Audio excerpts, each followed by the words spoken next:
Assalomu alaykum tomoshabinlar.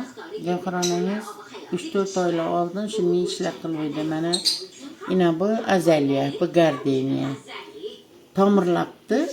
Buni ham ochib ko'raman. Bu tomirlabdi, ko'chirmoqchiman nega? Tuvaka kisli to'proq, karnavel,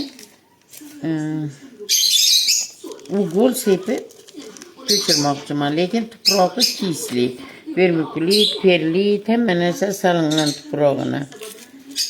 Yine ugol sepaman, shuni sepamandan ko'chirjakman.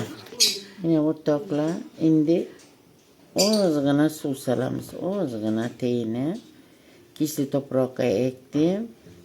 Karnevin, drevesniy ugol, perlit, vermikulit hammadan soldim bu domirlag'ani.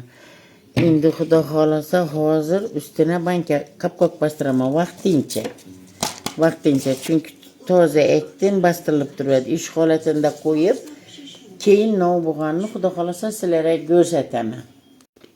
Yine o'rtoqlar, shuni kichkina tuvakchaga teyini penoplast solib ekib ko'rjakman. Penoplastsiz ham har ehtimolga qarshi buni etib ko'rmayman birinchi etishimda. Suv yaxshi ko'radi-ku, shuning uchun penoplastlar etib ham ekchakman. Mana xudo xolasa bu gardeniya. To'r, vermikulit, perlit ko'p solib damirlatishga qo'ydim. Hozir damiri bormi yo'qmi ko'ramiz xudo xolasa. Damirlabdi yine, qarang, ko'rinami? Yine maydakkina damirlabdi xudo xolasa. Shu durusha karnavin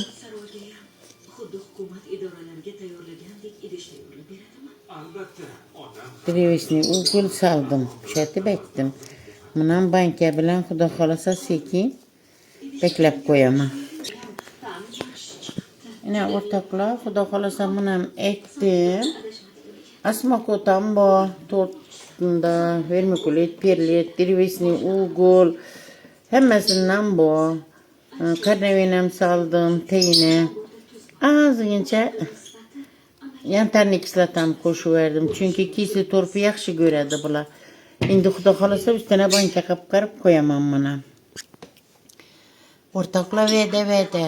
Shuni perlita vermikulita to'rpa suqqan vaqtda aytdim. Xudo xolasa tomir atsa ekkanim ham ko'rsataman deb.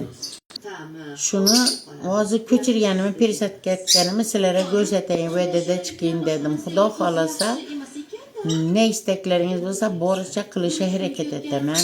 Bizni like bosinglar, kommentariyaga yozib qo'yinglar fikrlaringizni. Har kun javob bermasam ham vaqtida javob beraman. Hammasi uchun rahmat.